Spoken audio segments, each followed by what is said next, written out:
Donc, comme convenu, je vous laisse effectivement assister à cette présentation, évidemment communiquer, partager avec Bruce à travers les questions que vous lui poserez. Et puis, Bruce sera accompagné et supporté par Raoul Spot, également, qui est le responsable technique France d'MSC Software. Raoul, je ne sais pas si tu nous entends également, j'ose l'espérer en tout cas. N'hésite pas à intervenir et à te présenter. Mais Bruce, on te laisse te présenter. C'est à toi.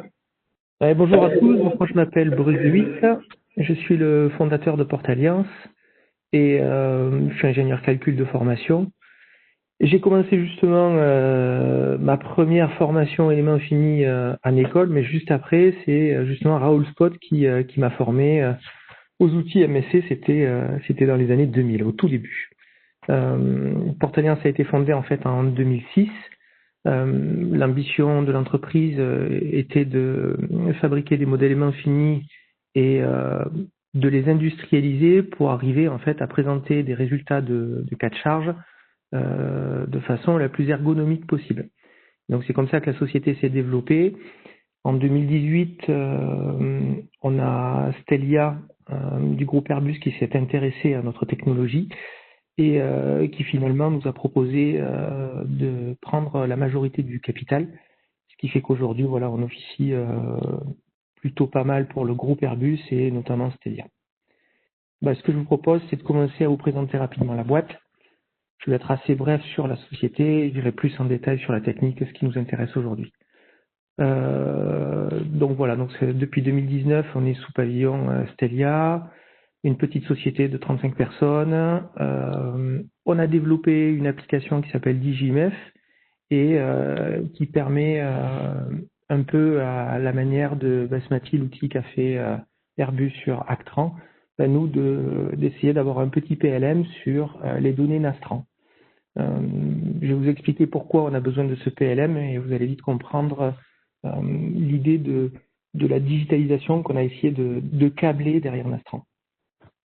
Donc c'est une société qui est du coup très réactive, petite équipe, de gros moyens et du coup une réactivité sur les projets qui nous permet de nous différencier des bureaux d'études classiques, je dirais. On arrive en principe au moment du développement des produits. Donc notre spécialité, c'est surtout les études de grande ampleur sur les aérostructures. Et ensuite, notre volonté, du coup, c'est d'aller jusqu'au suivi en service avec des modèles éléments finis qui sont très ergonomiques pour pouvoir être modifiés, adaptés en fonction des situations, que ce soit un AOG, une réparation, ou tout simplement une optimisation de structure. Les différentes mécaniques sur lesquelles on s'est spécialisé sont les études, on va dire, classiques, statiques, fatigue, température, un tout petit peu de fluidique. Le mot-clé de l'entreprise, c'est l'engagement. Bossé encore hier soir jusqu'à 1h30 du matin avec l'équipe. Et c'est vrai que quand on est engagé sur un projet, puisqu'on est sur des projets de grande ampleur, la plupart du temps, on essaye quand même de respecter des délais qui sont toujours plus tendus et qui nous amènent du coup à avoir des journées des fois à rallonge. Notre philosophie, elle est assez simple. On récupère tout simplement la CAO des clients. On essaye la plupart du temps de fabriquer un connecteur temps réel avec l'équipe de développement de design et par des outils de superposition entre la CAO et le modèle, on arrive à gérer en gestion de configuration un modèle aimant fini et d'aller quasiment aussi vite que les designers pour pouvoir tout simplement produire les cartographies de résultats. Donc en gros, c'est ce qu'on appelle le drag and drop de la CAO et le click and download pour la partie résultat.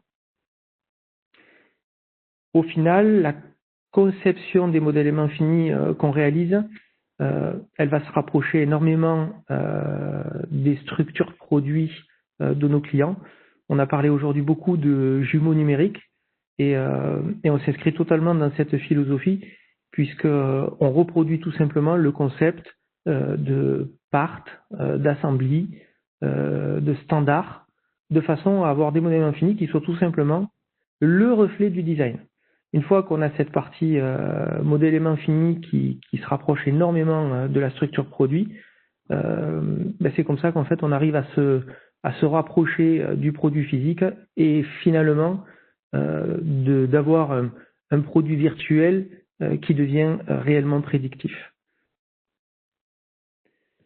Au niveau du process, on a beaucoup travaillé sur le process puisqu'on cherche en fait à industrialiser les modèles. On a créé quelque part une usine à production à partir d'une philosophie qui est celle que moi j'ai apprise en fait dans les années 2000 quand je bossais chez Airbus, qui était les GFM. Donc les GFM, c'était les modèles infinis globaux.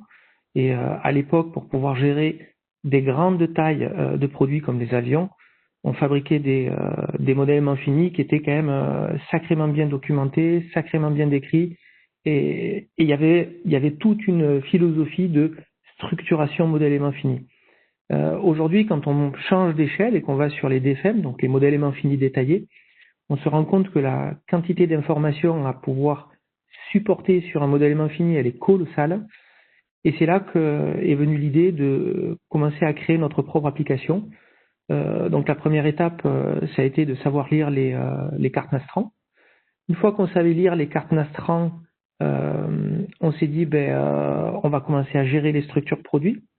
Puis une fois qu'on a su lire les structures produits, on s'est dit mais on pourrait essayer de mettre un petit peu d'intelligence sur nos modèles infinis.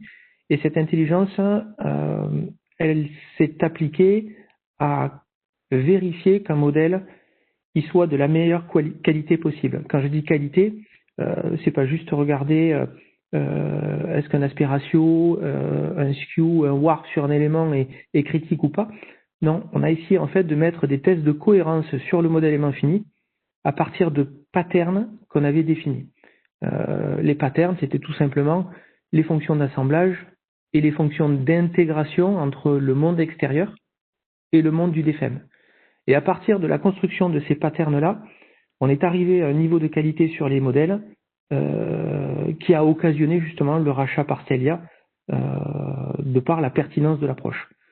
Donc ce process-là, aujourd'hui, il s'est décliné en fait en plusieurs briques technologiques, qui est donc la transformation de CRO en maillage, la brique assemblage intégration, la partie ensuite vérification et analyse Nastran, et la partie post-processing puis reporting.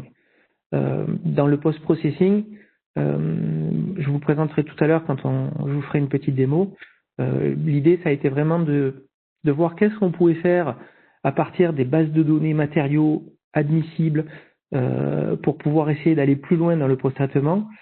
Et donc, on a essayé de créer notre propre base de données matériaux avec ses propres admissibles, de chaîner tout ça en C++ en sortie de Nastran et de digitaliser toutes nos cartographies, de les rendre standards pour permettre tout simplement aux utilisateurs d'avoir une information qui soit, au-delà d'être ergonomique, d'être la plus pertinente possible.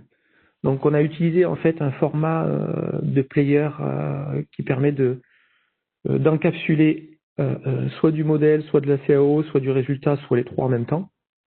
Et ça nous a permis de pouvoir accéder à l'information de manière quasi instantanée. Je vous montrerai tout à l'heure comment ça fonctionne. Cette plateforme, du coup, elle nous a permis d'accélérer vraiment nos projets, de travailler surtout à plusieurs, puisqu'on travaille sur des modèles infinis de grande taille. Et comme on passait énormément de temps à les modéliser, il fallait vraiment traiter ce pain point pour arriver à aller toujours plus loin, quoi. Donc dans la première phase qui permet de faire la transformation du CAD vers la CAO, on a développé énormément de code autour d'une plateforme concurrente de celle de Patran initialement. On travaillait avec Hypermesh puisqu'Airbus s'était mis avec Hypermesh. Et puis là, en fait, on a commencé à découvrir Apex. Et on pense en fait chez Portalliance que c'est un moteur d'avenir et qu'Apex, de par la partie récente de son code interne, sera peut-être vraiment le produit de demain sur lequel il faut parier parce que la partie défibrage, modélisation, en tout cas nous, elle nous paraît être ce qui devrait se faire dans les prochains mois, les prochaines semaines chez Porte Alliance. Donc comment on fait on a par exemple ici un produit. Alors je vais vous donner des lead time pour qu'on puisse à peu près essayer de comprendre les enjeux qu'on a chez Porte Alliance au niveau de ces délais de production. Là on est sur une voilure, donc c'est une voilure de 321, c'est un gros produit. Et l'idée, c'est d'arriver à sortir en 4 semaines une voilure complète. Donc c'est vraiment des projets assez courts, tout en étant des modèles qui sont quand même assez fins. Donc là, qu'est-ce qu'on fait comme l'idée, c'est de travailler en mode collaboratif. On utilise des Google API qu'on a customisés et qui nous permettent de nous coordonner en interne pour pouvoir découper le produit en plein de petites tâches et ensuite d'exécuter ces micro-tâches à plusieurs et de pouvoir les suivre sans jamais se marcher les uns sur les autres. Donc en gros, ça nous permet vraiment de faire du PLM pour les DFM. Une fois qu'on a fait ça, on a toujours notre application qui est sous-jacente, donc Digimef. Digimef va nous permettre tout simplement d'importer les parties de modèles éléments finis qu'on assemble. Et l'idée, c'est de pouvoir en fait alimenter toutes les métadonnées de chacune des pièces, de chacun des assemblages en temps réel, de façon à pouvoir construire une étude standard. Quand je dis une étude standard, c'est que voilà, on a fabriqué un mode qui est notre vision sur la façon dont on doit construire les modèles, dont on doit les post-traiter. Et on essaye d'adapter cette vision petit à petit, en fait, au fur et à mesure que les clients nous disent, voilà, moi j'aimerais bien avoir ça dans Digimef, j'aimerais bien que tu me modifies cette accessibilité de métadonnées. Ah tiens, est-ce que tu pourrais coder le prix d'une pièce ou le délai de production fournisseur d'une pièce? On vient coder toutes ces informations et l'idée c'est de taguer en fait tous les modèles pour pouvoir accéder à ces informations. Donc dans la partie maillage, on va avoir la partie classique, mais dans la partie métadonnées, on va vraiment être capable d'encapsuler des informations qui permettent de prolonger l'utilisation d'un modèle aimant fini au-delà des utilisateurs du calcul. Dans les interfaces qu'on a développées, on a beaucoup travaillé sur l'intégration de nos modèles jusqu'à ce qu'on appelle les plugs 3D. Donc l'idée, c'est de développer des sortes de petits cutters magiques où on est capable, quand on découpe un modèle à la volée, de rapatrier tout simplement la partie 3D CAO, de la remplir en volumique, de l'intégrer dans un modèle aimant fini COC, et du coup d'avoir une prédictibilité des contraintes qui devient, on va dire, exacte d'un point de vue élément fini. Quand je dis exact, c'est on éradique complètement la partie doute ou la partie incertitude du modèle élément fini. Un modèle élément fini peut pas être plus précis que la CAO quand elle est maillée en 3D et qu'on a pris en compte toutes les non-linéarités sur le modèle. Sur la partie assemblage intégration, c'est une des clés qui a été la plus difficile à traiter chez Porte Alliance. Pourquoi ? Quand on travaille sur des produits de grande taille, où on a plusieurs milliers de fixations, en développement, on n'a pas forcément toute la définition géométrique dès le début. Les standards ne sont pas posés, les lignes ne sont pas posées, on ne sait pas si on est en simple ligne de fixation, double ligne, quinconçage, enfin, on n'a pas toutes ces informations. Donc il a fallu créer des outils pour pouvoir en fait aller même plus vite que les designers. Et à partir de ces outils, de pouvoir continuer en fait à taguer les fixations de manière à mettre les métadonnées qui conduiront aux analyses de marge enchaînées avec Nastran. Donc on a beaucoup travaillé sur cette customisation et aujourd'hui ça nous permet de pouvoir assembler des modèles de grande taille en très peu de temps. Donc là, ben voilà, on va avoir sur Digimef la partie fixation, où on va être capable, pareil, toujours de coupler la documentation technique du produit avec le modèle aimant fini, et de savoir à n'importe quel moment, quel que soit le C-bouche du modèle, le C-bouche, la partie fixation, comment il est connecté, avec quel type de pattern, quelles sont ses hypothèses de formulation, et quels sont même ses admissibles, ses définitions géométriques, puisqu'avec ces définitions géométriques, on va même pouvoir se servir du modèle aimant fini pour faire du contrôle qualité design. Donc notre idée là, elle a été de dire, mais si le modèle est très bien structuré, si on a un système de patterns qui permettent de remonter à l'enchaînement de toutes les pièces entre elles et de tous les assemblages, alors à ce moment-là, on doit pouvoir mesurer les distances aux arêtes, les distances interrivées, les distances aux raidisseurs, et alerter les designers quand dans la chaîne de développement produit, on plante des fixations, mais au mauvais endroit. Pour la partie intégration, donc le monde extérieur avec le modèle aimant fini, donc c'est tout ce qui va être couturage avec un GFEM, transmission des charges GFEM vers un DFEM. Et là, pareil, on a énormément travaillé sur sa standardisation et derrière le codage des fonctions qui vont permettre d'assister les utilisateurs à la création de cette intégration. On va se retrouver avec des patterns qu'on appelle le sewing, les patchs. C'est des termes qui sont connus chez Airbus et qu'on a essayé d'industrialiser pour rendre les choses plus faciles à utiliser. Sur la partie contrôle qualité et analyse, on a développé au sein de DigiMef, pareil, tout un tas d'algorithmes qui vont permettre, avant de lancer Nastran, de vérifier la cohérence du modèle et de nous assurer que d'un point de vue modélisation, on n'est pas trop déconnant.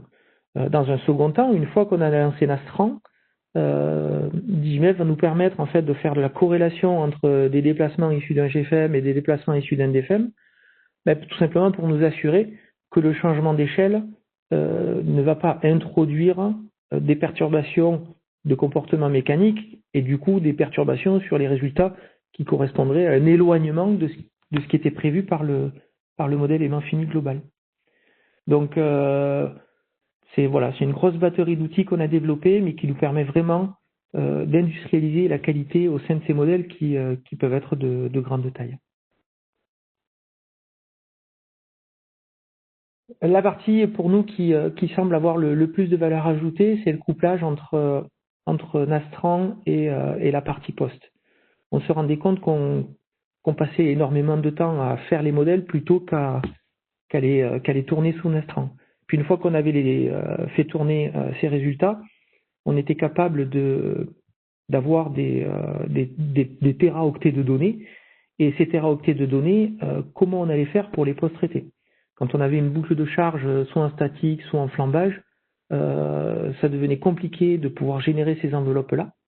Et donc on a créé, pareil, tout un système de routines en C++ qui vont permettre d'attaquer sous la forme de big data tous ces résultats. Et là, par contre, de consommer un max de CPU pour pouvoir fabriquer les enveloppes, remonter le modèle et ses enveloppes sur la plateforme qui va générer les objets 3D. Et ces objets 3D, que je vais dire dynamiques, ces objets 3D, on va les gérer en gestion de configuration, c'est-à-dire leur donner un système d'échelle, des titres, un calibrage colorimétrique, mais qui va permettre vraiment d'aider les utilisateurs à avoir des repères visuels et des habitudes pour qu'à la fin, on puisse tous parler le même langage. Je donne un exemple que j'aime bien souvent partager. Quand on est sur un modèle où il y a 10 000 fixations, si on n'a pas un code couleur standard pour les diamètres de fixation, c'est compliqué de parler avec les designers parce que les designers, ils n'ont pas forcément le langage élément fini. Et donc, on s'est posé la question de créer ce code couleur standard. Et ce qui est sympa maintenant, c'est que quand on a un designer qui nous dit « mais la fixation rose, là, celle-là, ils savent tous que c'est du diamètre 6,35. Ils parlent même plus des diamètres, ils parlent des couleurs, parce qu'ils savent exactement qu'on parle tous le même langage. Et sauf que le diamètre, c'est pas forcément quelque chose qu'on va coder dans un C-Boosh Nastran. Et c'est là qu'on voit que l'apport des métadonnées sur les modèles aimants finis va finalement permettre de fédérer des équipes de métiers différents pour pouvoir partager de l'information et augmenter finalement le cycle d'interaction, design, calcul. La partie chaînage, elle est, pour moi, elle est majeure. Quand on travaille avec des très gros modèles et plusieurs cas de charge, je pense qu'on a vraiment besoin de travailler sur cette couche où on vient coupler les données matériaux avec les données issues du solveur, de façon à pouvoir rendre plus interprétables les marges sur une structure. Aujourd'hui, c'est vrai qu'on peut passer avec de très grandes équipes pour pouvoir post-traiter ces structures. Et notre idée, en fait, ça a été de concentrer toute l'intelligence sur la partie développement méthode et outils, de façon à faire plus d'itérations sur un modèle aimant fini que de passer du temps à explorer les marges, à fabriquer un diagnostic et à la fin extraire une synthèse de toute une structure.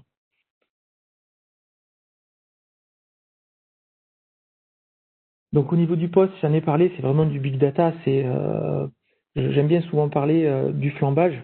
En aéronautique, on a des structures, les fuselages qui sont des structures minces, qui sont raidis par des cadres et des lisses. C'est des structures dont on autorise le flambage avant les charges ultimes et avant même les charges limites. Quand on a des grandes boucles de charge, on a besoin de pouvoir post-traiter ces résultats-là. Et je me rappelle au début de ma carrière, quand on remontait les OP2 Nastran dans Patran, on faisait create, result, on affichait le premier mode, on essayait de regarder quelle était sa criticité, puis on faisait le deuxième mode, puis on changeait de cas de charge, et sur des très gros modèles, en fait, on pouvait avoir des milliers de modes et des centaines de cas de charge, et l'opération, en fait, on la faisait pas. Enfin, on la faisait différemment, on travaillait avec un GFM et on faisait des hypothèses, ou en tout cas on faisait beaucoup plus de calculs analytiques qui prenaient beaucoup de temps. Et là, l'idée, ça a été vraiment de pousser une algorithmie de très haut niveau sur ces analyses de flambage pour pouvoir arriver à fabriquer des enveloppes d'un autre niveau, quoi. La dernière brique, ça va être après le post-traitement, la partie reporting. Donc ça, c'est les projets sur lesquels on est en train de travailler. On pense que demain, de la même façon qu'on est en train de rendre de plus en plus digital le monde des éléments finis, on pense que la documentation, elle va aller aussi dans ce sens. Et avec Stellia, en fait, on est en train d'intégrer les modules de certification avec Digimef. On utilise en fait une librairie Python qui permet de générer à la volée les centres critiques sur lesquels on veut extraire nos marges.